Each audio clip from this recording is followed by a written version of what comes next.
Guys, thank you for watching my previous video, and thank you for your wonderful comments. I want to go through some of those comments and respond to them right now. So Danny Lage 7661, he said, "It's the greatest book. It changed my life. Sounds like the God that I always imagined."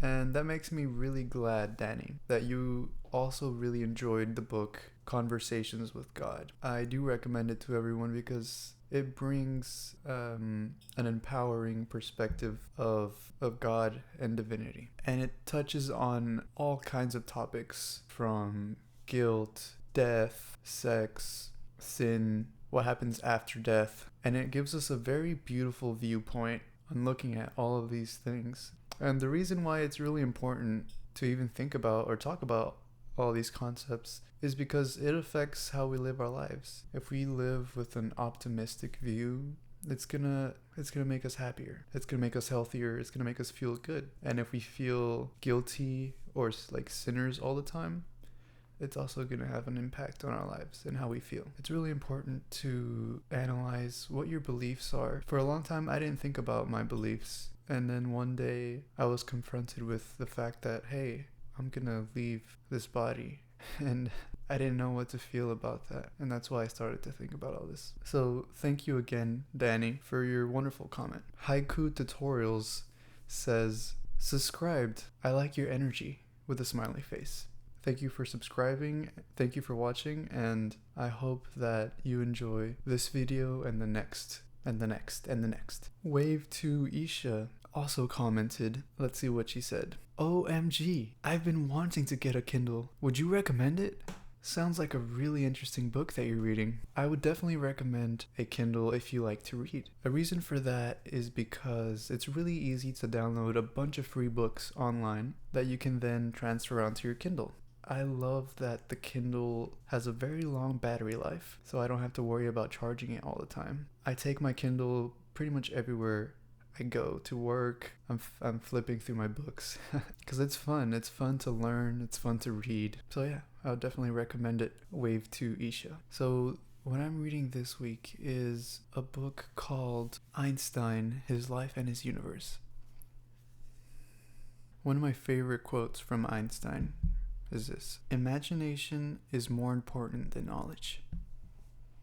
It doesn't seem like today in our school system, the way we're brought up, it doesn't seem like we value imagination more than knowledge. We're taught a lot of facts in schools. We're taught how to follow directions and respect authorities, but we're not really taught how to come up with our own way of doing things and our own new ideas. Einstein was brilliant. He rejected all kinds of assumptions and conventional wisdom, and he said, let me start from scratch and let me find out what are the real underlying forces in this universe. What makes it tick? Here's another quote that goes in hand with this. "It is important to foster individuality, for only the individual can produce the new ideas." I think that's amazing. And one last thing that I love about this book so far is how much Einstein really struggled to find his first academic job. He was brilliant, but his contempt for authority sometimes made others view him as less than brilliant. For example, he wouldn't show up to classes sometimes. He would criticize other scientists and say that their ideas were just plain wrong and that he knew a better way. Sometimes he was a bit rude, but he was a genius. Now, before I end the video, I would like to share an interview that I did this week with a friend named Kaden. Now, Kaden has been my friend for a couple of years now, but we didn't talk for a very long time. We met in community college, and after we graduated, all of our friends kind of went our own separate ways, which is normal. I ran into him at the gym one day, and I kind of had this moment. I thought, this is a guy from my community college that's really nice, and I haven't talked to him in a really long time. But should I go out of my way to rekindle this friendship? Or should I just keep walking and go on with my day? I went up to him and I said hi, asked how he was doing, and I'm glad that I did. He's a very interesting character. So here's the interview with Kaden. Oh, and he didn't even know that I was going to interview him. I asked him to meet And when he got there, I already had a camera set up. He just rolled with it. So thank you, Kaden. Well, Kaden, what message do you have for my vast subscribers? Wow. Okay, maybe I'll start with a bit of an intro, right? My name is Kaden Huff. I am a lot of things. I would like to say, first and foremost, I am a Christian. That means I'm a believer in Jesus for a lot of reasons. But the biggest one is just because, he's my savior. He saved me from a lot of things, too. So, mostly saved me from myself, but that's number one. But outside of, all inclusive, but besides being a Christian, I'm also a student at Baylor. I'm also a member of the triathlon club at Baylor. I am thus a triathlete. Can you remind me what a triathlete is? Yeah. So a triathlete is maybe there's more than what I'm referring to here, but in my sport, triathlon involves swimming, biking, and running. So I do those three sports. And if you were to ask me which one was my favorite, I'll probably just say the running. I'm best at the run, and I enjoy running the most. So, yeah. Speaking about sports, Atomic Habits talks a lot about how great players improve on sports. They improve 1% in every area they can, and so everything adds up. Wow. I feel like I can agree with that sentiment. Like, there are absolutely a lot of areas that I can improve. And right now, I'm not really a dedicated athlete, right? Like, I go to races and I, do my best, and sometimes I do really good. But like you're saying, like, I could probably be a much better athlete if I, invested the time and effort into, improving the different aspects of the sport. And you're distracting your mind and not focusing on yourself too much, which decreases stress. You're a part of something that's bigger than you. There's so many benefits. Yeah, I agree. I feel like one of the big benefits that I like to get out of any sport is just the mental, just because whenever I get stressed, I like to go for a run, go for a swim, and so just doing an exercise clears my mind. It gets rid of all the noise, so that when everything kind of settles down, you can think with clarity, and just are okay, this is what I need to be doing. And so helps reduce stress big time. And there's something else that I read in a book that made me think about you, Kaden.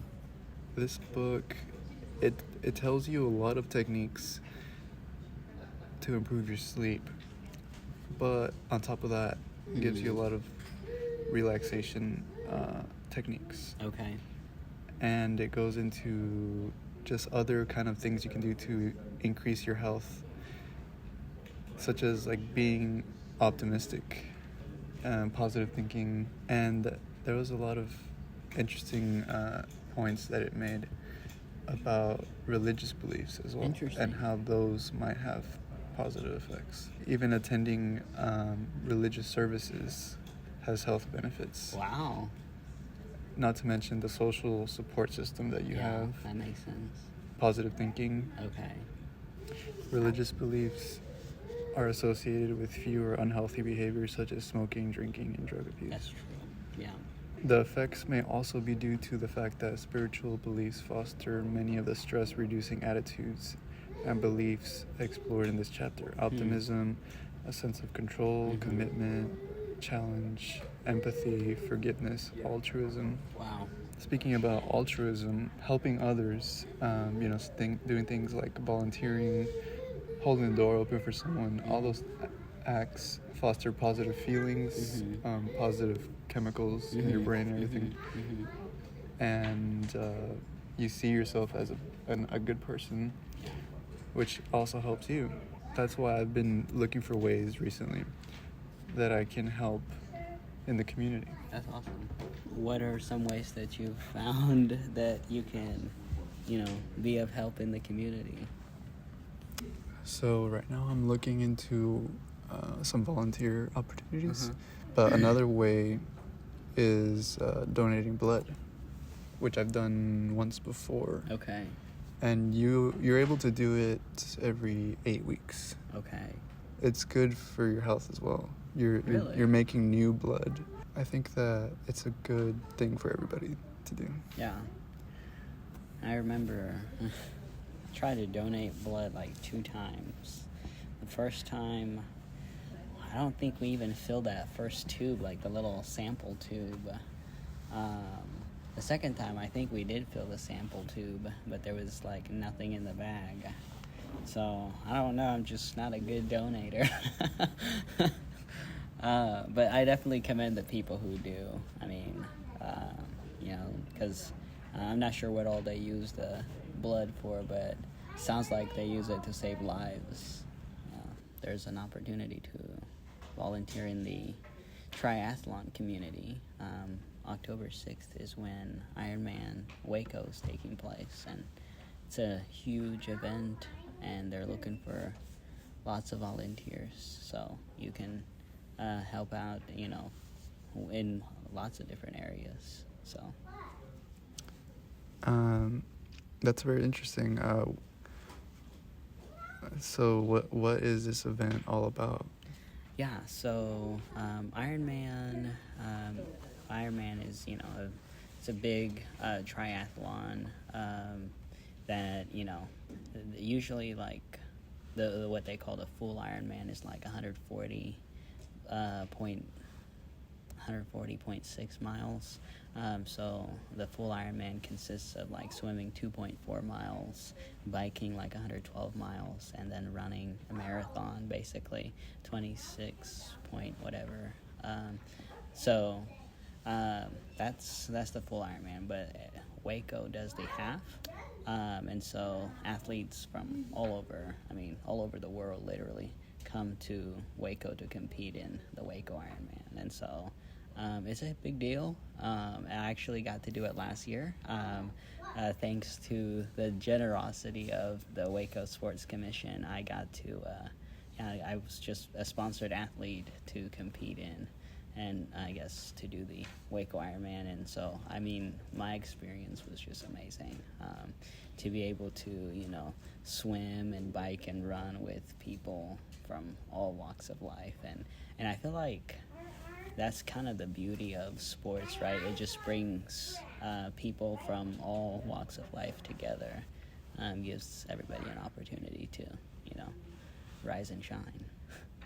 Yeah, that sounds like you had a lot of fun doing that. Oh, yes. Yeah, so I definitely want to, invite you and then all of our listeners on the other side to, come out. I was inspired to do the Ironman by volunteering. I remember, I think it was like 2021, a good friend of mine, Fabian, and I were volunteering as Swim Start volunteers. Basically, we made sure the athletes had everything they needed right before they went into the pool or the water, the river. And basically, we had to wait for like the sunrise to start. And so while we waited for the sunrise, I killed time by talking to the athletes, right? So I talked, to a bunch of people, and one of them, he looked like a really young guy, and I was like, how old are you? He was like 18 years old. He was younger than me at the time, and I was like, man, like, why are you doing this? He's like, it's really not that hard. You could do it. And he looked at me and said, you could do it. I was like, me? I'm not in shape. I mean, I was not in shape at the time. I was like, I could not. But his words stuck with me. I was like, I could do that. Right? So, I mean, over the course of the next, year, I was like thinking of that. Like, wow, one day I'm going to do that. Next year I'm going to do that. So, and then, of course, I heard about the sponsorship, and I applied, and I didn't get it that first time, but the following year I applied again, and then I got it that time, and so, and I got to do it, and I mean, I think I surprised myself, and I hope I surprised other people, just by being able to finish, and it's just like, it's a huge, like, completing an Ironman is like a huge achievement, but like, the secret is anyone can do it. If you follow me on social media, sometimes I post just stories of people who have only one arm or one leg, or the people who you wouldn't think are the type to complete Ironman or Ironman, and they do it. Mm-hmm. And so people usually the question with those people is like, if these people can do it, what's stopping you? Yeah, the words, it's not that hard, and you can do it, they're really powerful. Yeah. If I can do it, you can do it. Saying those things to people really, like in your situation, Right. really motivates them. Yeah. I was on a team with, when I did the Ironman, I was on a team with, I think, about 7 or 8 other people. I think one of those two, I can't remember. It's probably 7 or 8. Anyways, and then there were people who were, much older than myself. People in their 50s and 60s. One guy, he was, ex-Navy, and he had like crazy back surgeries and all sorts of, and he signed up and he did it. And so the thing is, like, it kind of goes back to, like, you can do whatever you want to set your mind to, and it doesn't have to be Ironman. But let's just say someone has, a goal of, gaining muscle or losing, weight, or whatever that big goal is in their life. Is like, just looking at these people who have achieved crazy goals is like, I hope that's inspiring. And that's what you see when you volunteer for the Ironman. Is like, you see people, I've seen, one guy was like 76 or something like that, or 78, and he was ready to do it. And so it's such an inspiring atmosphere. Yeah. Well, thank you for sharing that with me, and for sharing your experiences as well. Thank you. And thank you for being on the channel. My pleasure. This has been a lot of fun. Spontaneous, but fun. I guess those are the best things. They are. Yeah. Raw.